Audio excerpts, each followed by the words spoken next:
Bernard, thank you very much for being available for this short interview video blog that you usually do for the conference.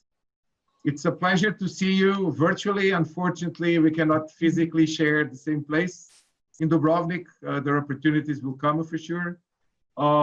Still, I think it has been an interesting conference. Discussions kept on, the keynotes, addressing a lot of stuff.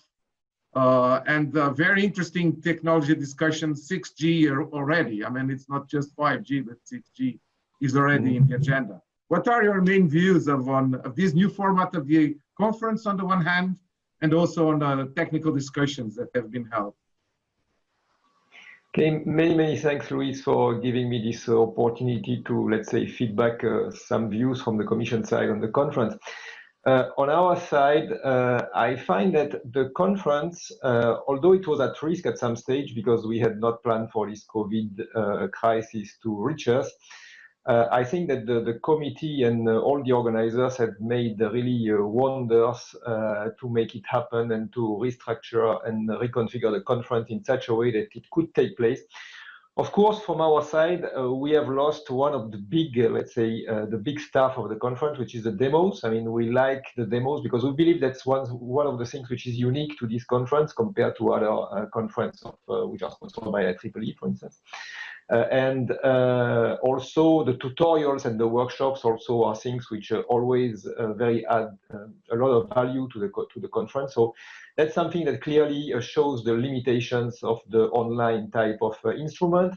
But on the other hand, from the perspective of the mainstream of the conference, which are the panels, the keynotes, and the presentation of the papers, I think here we really have got a very good, let's say, organization, and also very interesting content, which I think has nothing to envy to previous type iterations of this conference. We have got, and now looking more into the content side of the conference, I think we have got a very encouraging messages, and I think this will be confirmed by my boss, Peter Stuckmann, when he will do the concluding remarks, is that we have now, as you know, been working on what comes next in terms of research agenda for the Commission in the next 7 years, the next financial framework. We have tried to put in place this partnership initiative that my director mentioned in the opening speech. And it's very encouraging to hear that everything that was presented over these 2 days really very much conforms to the ideas that we are trying to propose internally with the member states and with the stakeholders.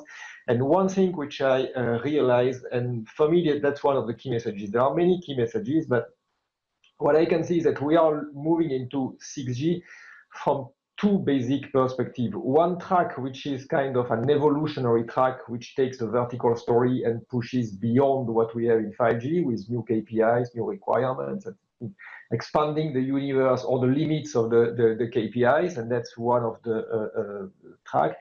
But the other track, which is also coming very strongly, is the societal type of track, energy efficiency, contribution to green objectives. And this is very interesting from a Commission perspective, because this is something which is really at the heart of the political agenda of this Commission, notably with the Green Deal, support to the Sustainable Development Goals.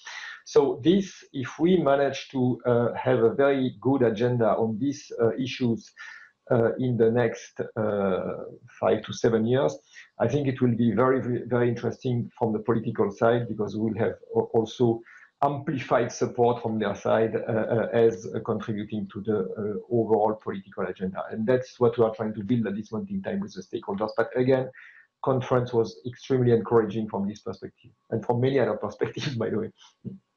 So let's check this next year in Porto with a glass of port wine, right? Yes, that would be, I suppose, one of the combination, because I think this conference, the first iteration started in Portugal some 30 years ago, some many years ago at least, and to have it move back to Portugal, I think will be kind of a cycle. That's a regeneration cycle. We're starting from afresh again from Portugal, and that will be again, I think, a very good message. Okay, Bernard, thank you very much for being here for this virtual interview. Luis.